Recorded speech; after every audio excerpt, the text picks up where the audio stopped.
ঢালিউড অভিনেত্রী অপু বিশ্বাস ও শবনম বুবলির সঙ্গে যখন শাকিব খানের দূরত্ব তৈরি হয়েছিল, ঠিক তখনই অভিনেতার পরিবার খুঁজছিল নতুন জীবনসঙ্গী। সেই সময়ে পাত্রী হিসেবে আলোচনায় উঠে এসেছিল আরেক অভিনেত্রী মিষ্টি জান্নাতের নাম। সামাজিক যোগাযোগ মাধ্যমে এ নিয়ে ছড়িয়ে পড়েছিল নানা গুঞ্জন। যদিও সেসব নিয়ে কখনো প্রকাশ্যে কিছু বলেননি এই অভিনেত্রী, তবে এবার আবারও শাকিব খানকে ঘিরেই আলোচনার কেন্দ্রে উঠে এসেছে মিষ্টি জান্নাত। কারণ শবনম বুবলির দ্বিতীয়বার মা হওয়ার খবর প্রকাশ্যে আসার পরপরই মিষ্টি জান্নাতের একটি ফেসবুক পোস্ট তৈরি করেছে নতুন রহস্য।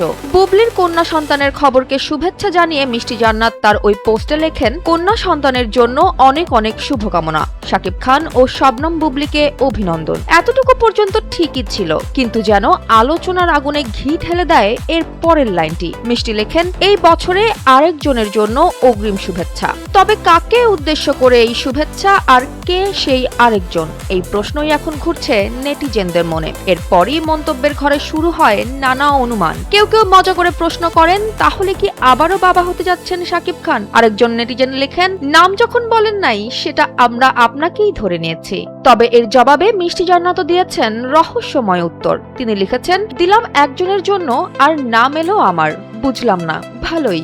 মিষ্টি জান্নাত তার পোস্টে কারো নাম স্পষ্ট করেননি, তাই বিষয়টি এখনো রয়ে গেছে কেবল জল্পনার মধ্যেই। এদিকে গত 5ই জুন শবনম বুবলি জানান, তাদের পরিবারে এসেছে কন্যা সন্তান। মেয়ের নাম রাখা হয়েছে শার্লিন খান। এর আগে শাকিব বুবলির ঘরে আসে ছেলে শেহজাদ খান বীর।